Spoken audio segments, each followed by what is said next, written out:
And in this video I'm going to be showing you how I made this. This is a dog kennel for a smaller dog. Took me 3 hours and 7 minutes to make. It is made out of 10 pieces of 2x4.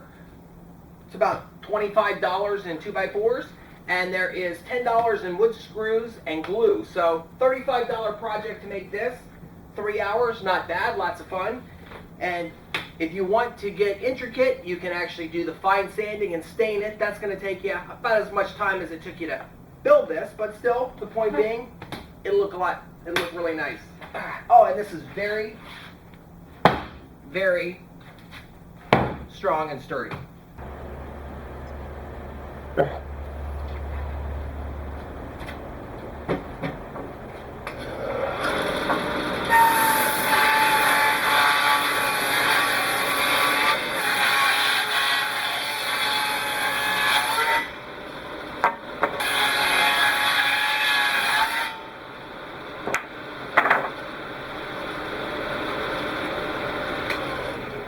Now that we've ripped our 2x4s, they come with most 2x4s come with a nice smooth factory sanding edge here, and where we put the rip is nice and flush, but it's rough, so you don't want these sharp edges up.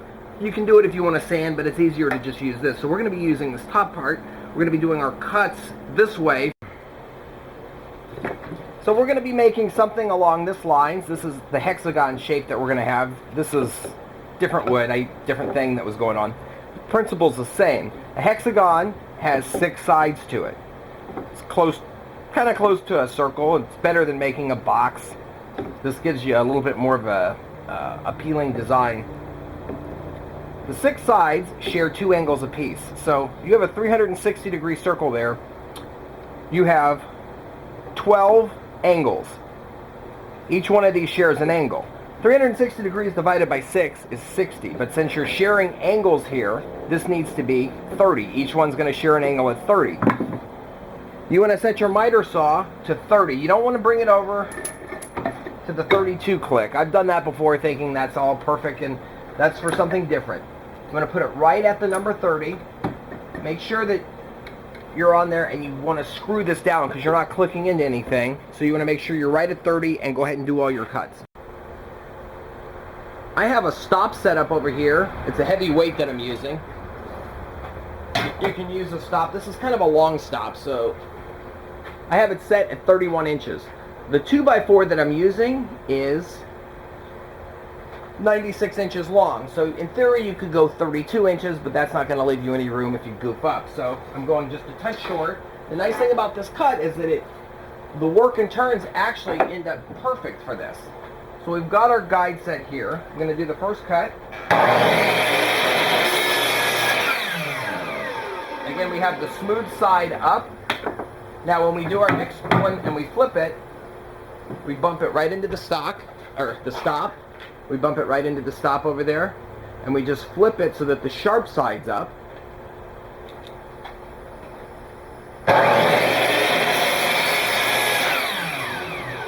Whenever you're using a stop, you want to hold the saw, let it stop. If you're using a stop on this side, it can actually pinch the wood. When you lift it up, it'll flip your wood right up. When you're just cutting off, you can lift the saw right up right away. But anytime you've got it trapped between 2 points, you want to make extra sure that you don't lift the saw up. It'll move your saw, it can mess all your cuts up. I actually have the saw mounted down right now. Now when I flipped it, you're going to notice that it keeps the angles the same. So the only time that you have to worry and do extra cutoff pieces, waist cutoff pieces like this, is if you care about what face is on the other side. So with this, all we want is the smooth part up, so we can just do a quick work and turn.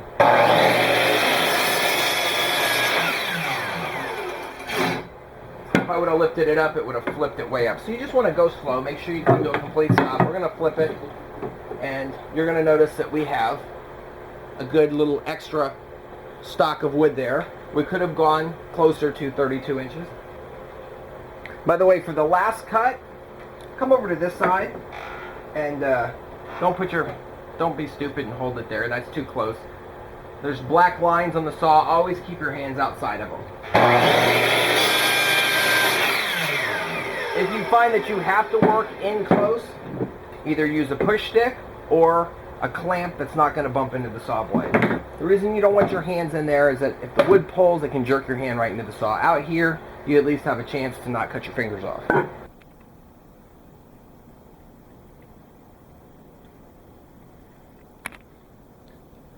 If you did this correctly, they all should line up perfectly in a straight line. I'm going to be using a 1/8 inch drill bit to drill the pilot holes with this. When these meet together, they're going to be meeting like this. So your angle, you need to come in at an angle that is going to match this. So that way one comes in and pulls through the other. If you do them too far in, when you pull them together, when you actually draw the screw, it's going to pull up. And if you do it the other way, it's going to bend out like that, even though you glue it. So you want it to be right down the middle.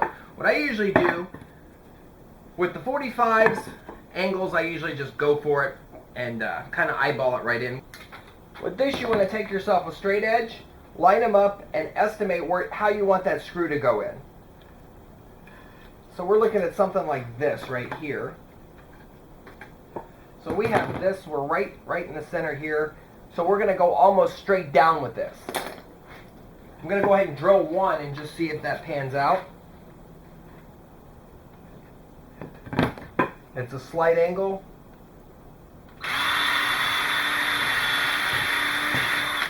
So we know where our angle is. And if we put that in, the screw is going to go straight down the next board. That's going to prevent it from shooting out the side over here. I am using 2.5 inch wood screws for this. And I'll give you a nice long draw for this. When you drill these holes, you can line these up and just go all the way down.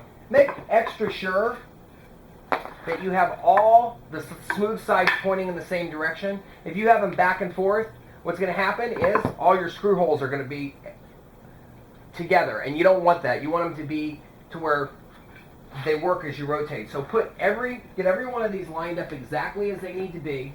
And make sure I have this is the sharp end, have the smooth side. They're all facing the same direction. Now we know our angle.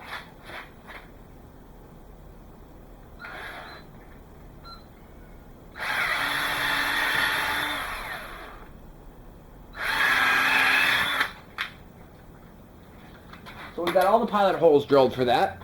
This particular project is going to be way too big to assemble on this table. What I like to do is to work two at a time and build them up. Now you're going to notice we've got the smooth sides up. There's no hole here, so we've got something to grab onto. I like to use a higher end wood glue. It's this brand, the 2. This is like $26 a gallon. Regular Elmer's glue is like $12 a gallon. This holds better, I think. They both work really good. If you're going to have any outdoor exposure, you definitely want this. This is just a water bottle. We've got a little hole drilled in the end. It actually enables you to generously apply your glue without getting big globs there. You can smear it on. This will eventually harden and you just peel it off real easily. It's no big deal. Saves you a lot of glue instead of having a big gluey mess everywhere when you're working. So this part right here requires some hand strength. So we've got our glue there. You want to grab it really good. Put your screw in. You can actually weight this down with something if you don't have the strength to hold it. This is a weird angle. 45s are easier to do this way because you have a good gripping angle. These 90-degree angles are easier to do because you have a good gripping angle. So that should be in there nice and tight. The screw draws it. And then the glue is going to be what holds it and prevents it from twisting. Now, since this is a bigger project, my table is not going to be anywhere near big enough to handle this. So I am going to take these and do them in sets of 2. This way they can set up properly. You want to make sure that you have all your sides correctly. You want to make sure you don't put a nice smooth edge up against a bad edge.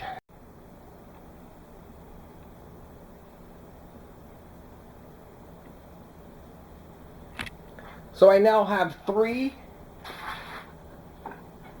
set. I have three pieces for each set here. These are each 1/3 that make it up. So I'm going to go over to the big part of the floor and put these together. So when you frame these out, they should for the most part match up. If your angle is a little bit off, it might be a little weird. It's actually, if you're a bit limber, it's actually easier to work on the floor because you don't have to just use your hand strength to put everything together. All right, so once you have them, you just step on the one, and we're going to drive this one in.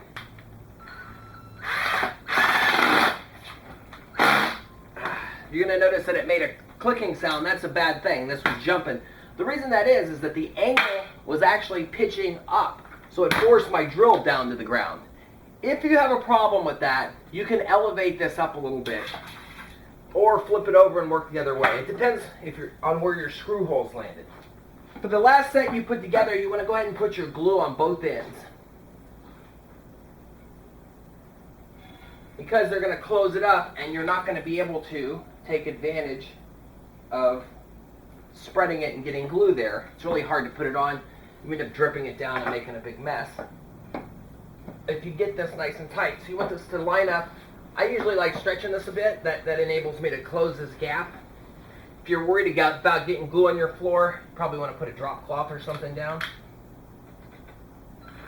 You're going to make sure that you hold these really nice and tight, because you don't want this to slip out. Alright, so we've got that one in. It doesn't twist, that's a good sign. I'm going to rotate it and close this last one up. You can, by the way, put your drill holes at this point. Some people like to do that. You get it lined up. It's not a bad idea, really, because it enables you to pilot hole the next one down. That prevents it from popping up. So this screw, what the screw does is it draws it in. Closes or hang on. It doesn't flex, doesn't turn. So what I've got now is a nice hexagon that doesn't flex or turn. And if you did all your things correctly, it should stand up by itself on a nice flat floor. That means that everything's nice and square.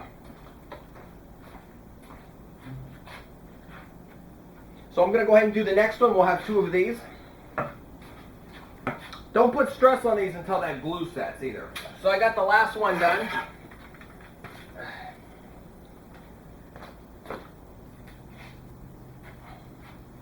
Bring both of these into place, and they should be the same exact size. And they are. They're nice and square. You shouldn't have an end that pops up. It should be nice and exactly where you want it to be. Now we're going to join these two together. Ooh, that's going to be tricky. Next, you have to decide how tall you want this to be. This is for a smaller dog. And it has to actually, since it's going to be one complete piece that we're going to take in and out, it has to fit inside of a 31-inch doorway, which is kind of narrow. So you want to make sure that this fits the doorway. If you build it inside your house and you build it too big, you'll never be able to get it out the door. Do the old boat building in the garage trick. So this is 3.5 inches deep between the two of them. We ripped them at 1 1/4. We ripped them at 1 3/4, just a little bit more. So it's just right at 3.5. We want this to be 30 inches, so that is going to mean we're going to need 26.5-inch posts to go between these two. So I went ahead and chop cut these to 26.5 on the miter saw. Nice straight edges. You want to clear your edges. In other words, the one that the end that the lumberyard gives you, just chop that off. That'll give you a nice straight square edge. Sometimes they're roughed up. And you want to make sure that all of these are identical. So you want to use the stop guide. You also want to find a surface that's going to be as high as these are. So you want something that's going to be 30 inches or 29 inches to set this on.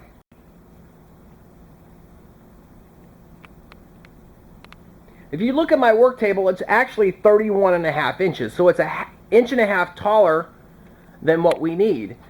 I can just slide a piece of 2x4 under there to block it out. This doesn't have to be perfectly even. So we know where we're going to land over here on the outer part. You want to set this on the table like this, and then line your 2x4s up underneath it, and get your first set of legs put in.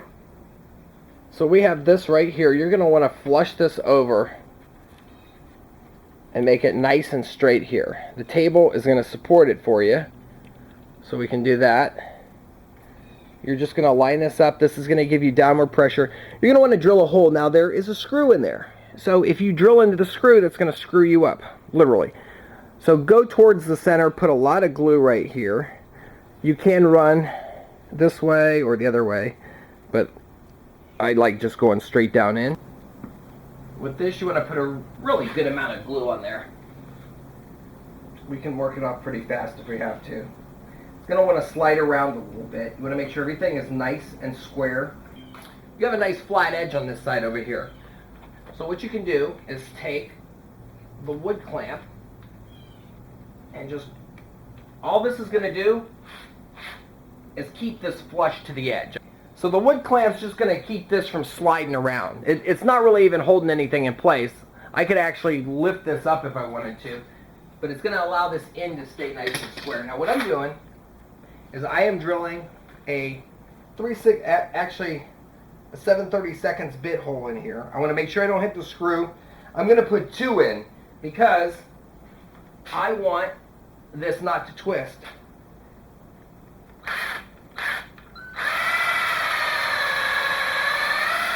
You notice I went nice and slow with that. I didn't want it to fall over because that's not being held down by anything. And plop it in there. We're going to be putting stress on this right away, so we don't want this to twist at all. So that draws it nice and tight. I'm going to go ahead and put a second drill hole and try not to hit that screw. You also want to make sure that you don't run out where the... So we're going to straddle that screw. A little tricky to do, but... You'll know if you hit the screw, by the way. If you do, you can just fill it with some wood putty. Not a big deal. You want to put a lot of pressure on this, downward pressure. That way it draws it nice and tight. If you want to cover those with wood putty afterwards, they're recessed. And that leg is nice and square and tight on there. I'm going to do the same thing on this one over here. One of the things to make sure of is that we are dealing with a hexagon. Each rail should have a signal post. You don't want to put 2 on one bar here.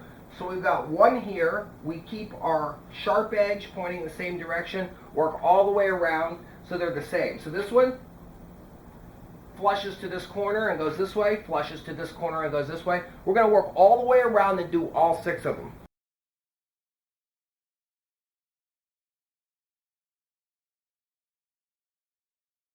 So if your construction's good and you did everything right, you should be able to just flip this over.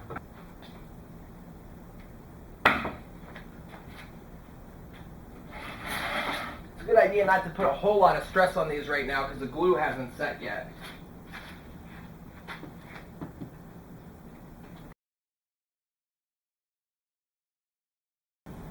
So this needs to just sit like this. You're going to start with one side, bring it over, make sure that you're correct and all lined up.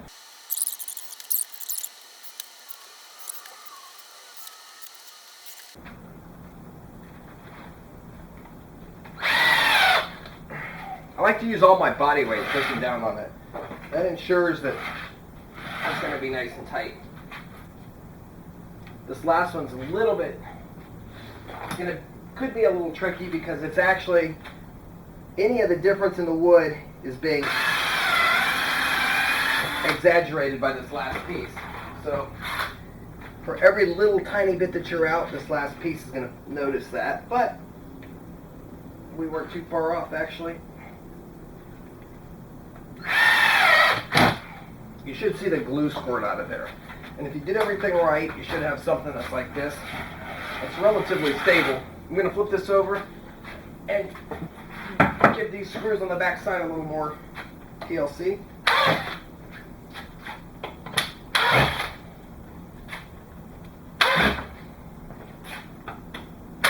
Now that's nice and solid. We now have a solid pin like this.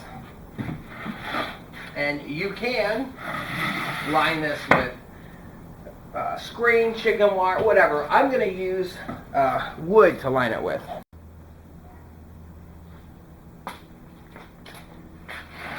So what I've done is added the rails. There's 7 on each one. This thing's gained some weight because there's a total of about 7 or 8 2x4s on this.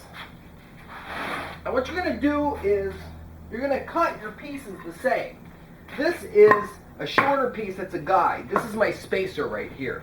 So this physically goes between these as my measurement. You don't want to keep flipping your cage back and forth. So you don't want to go one screw, the other screw. You want to do all the tops. So all you do is you put it in place, start with your end over here, make sure that your guide's going to spread out evenly. There's a little bit of an extra gap on the end here versus these. It's like a 1/4 inch. No one's going to notice that. You can actually spread the difference. You go ahead and place this in. The first one you want to make sure is perfectly even. This way you're squared up all the way down. That way, you see how tight that fits? So if you need to run a space a little bit, you can kind of estimate as you go along. But this fits perfectly all the way down. This was the spacer that we used. So I'm going to show you how to put that last set in. So these are the bars, the braces. When you put them in, you want to make sure that they fit snug. You don't want them to wobble around like that. This one's a little small, so you want to make sure that they fit in there nice and tight, like that. Your spacer should not fit perfect. Your spacer should be a little short, that way you can work it in there pretty good. I have all the wood going in the same direction, all the sharp edges to the smooth all the way around. These just meet up here like this, so we continue with the pattern. I am going to start on this side. I'm going to actually start here since we're squared up on this side. So what you do is you go right to your hole, right to the end. See how that's squared there? Square it up. I'm going to zoom in on this side.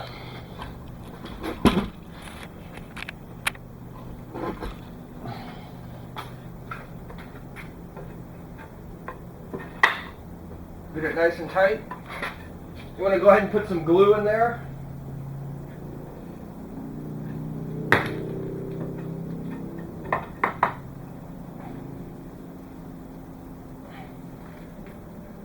I'm going to pre-drill this right down.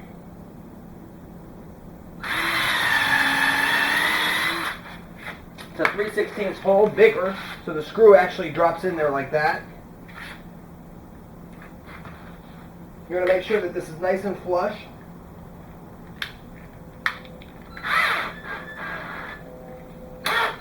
Give it a little shot and make sure it didn't turn it. Sometimes the screw will actually grab it.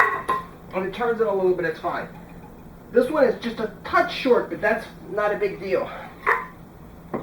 That's how they should be. See how that locks in? So we're going to go ahead and do the next one. Glue it. Put our spacer in there now. On this next one, don't worry about the bottom right now. You want them to be close. You don't want it to be way the hell out like this. But it doesn't have to be, because you haven't knocked this one down, so you're not going to be able to line the bottom up. We're just going for the distance for the top right now. I'm going to go ahead and put another hole. Screw.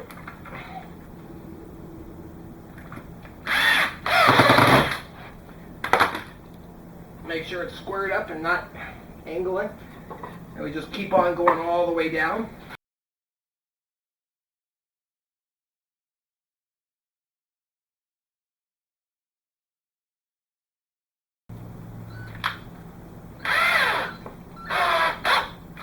Because we had a little bit of gapping on that last one, I split the difference. So that makes them equal. Now here's where you flip this over.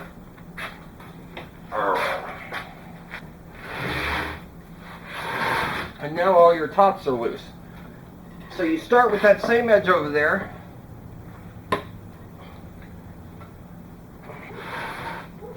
I like the idea of just using a clamp. You barely put it in.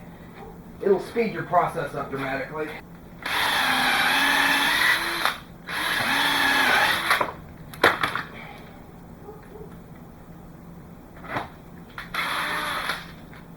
If you happen to go too deep on one like I did, it's a good idea to have some longer screws on hand.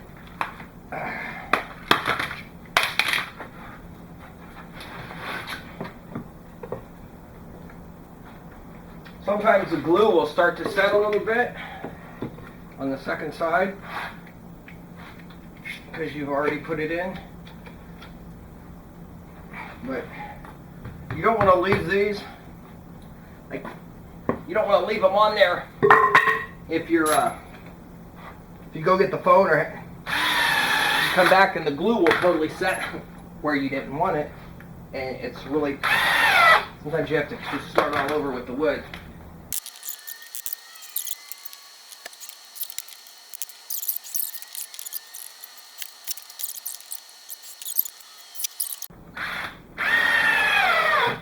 It should be tight, and there it is, completed.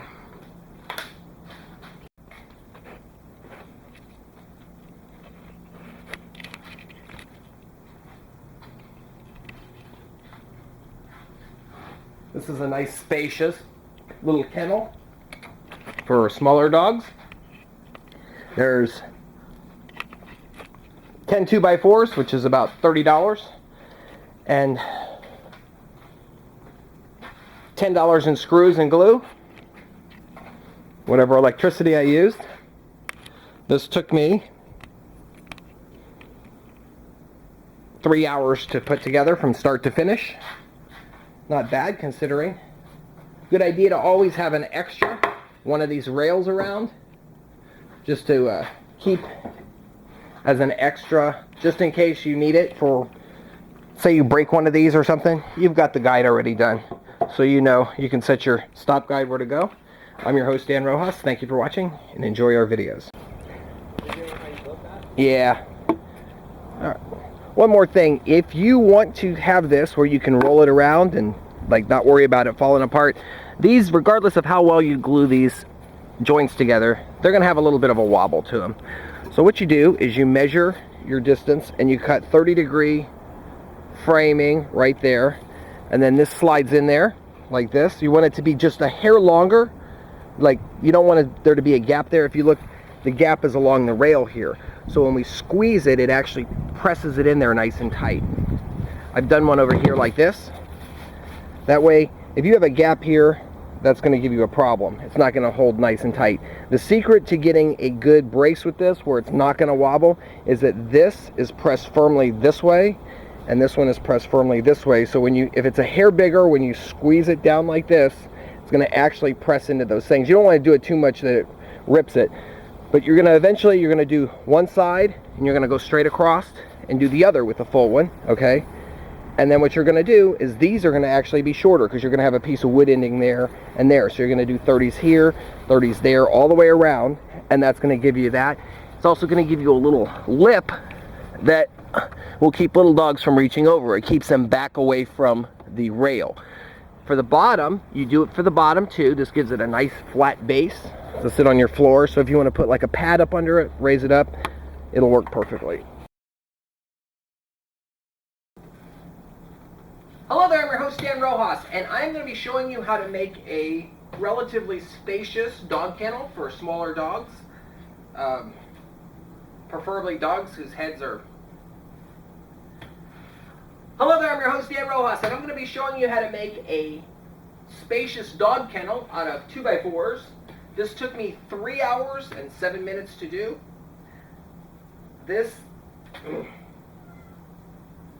Hello there, I'm your host Dan Rojas, and in this video I'm going to be showing you how to make a spacious dog kennel out of 2x4s. This octagon shape took 3 hours. Hello there, I'm your host Dan Rojas, and in this video I'm going to be showing you how to make a dog kennel or